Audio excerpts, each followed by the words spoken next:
This week, Congress reached an agreement that's going to allow us to make some progress in reducing our nation's budget deficit.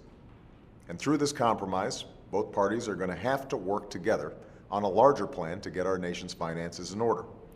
That's important. We've got to make sure that Washington lives within its means, just like families do.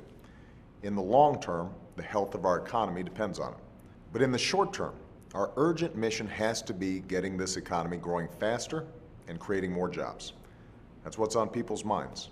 That's what matters to families in this country. And the fact is, this has been a tumultuous year for the economy.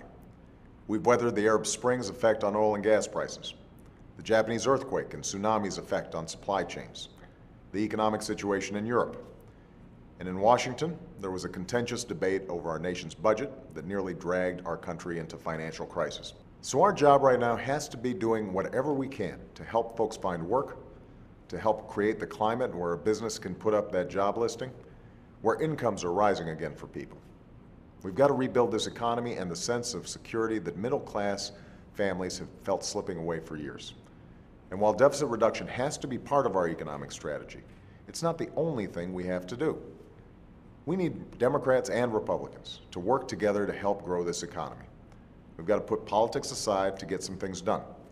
That's what the American people expect of us. And there are a number of steps that Congress can take right away when they return in September.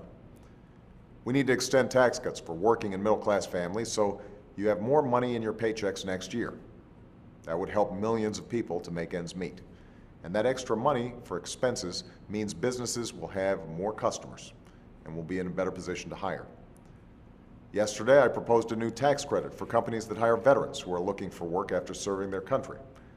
We've got a lot of honorable and skilled people returning from Iraq and Afghanistan, and companies that could benefit from their abilities. Let's put them together.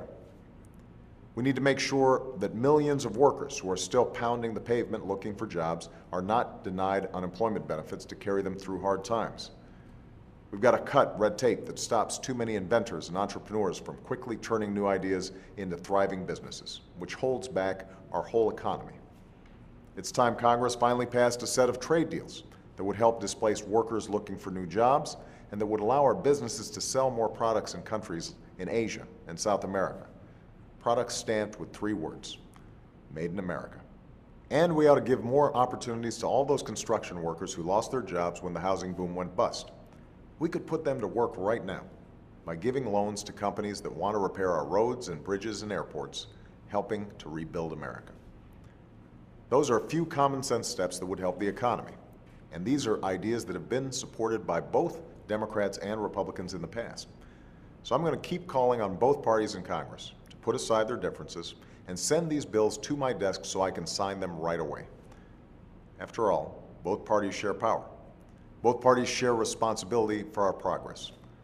Moving our economy and our country forward is not a Democratic or a Republican responsibility. It is our responsibility as Americans. That's the spirit we need in Washington right now. That's how we'll get this economy growing faster and reach a brighter day. Thanks for listening, and have a great weekend.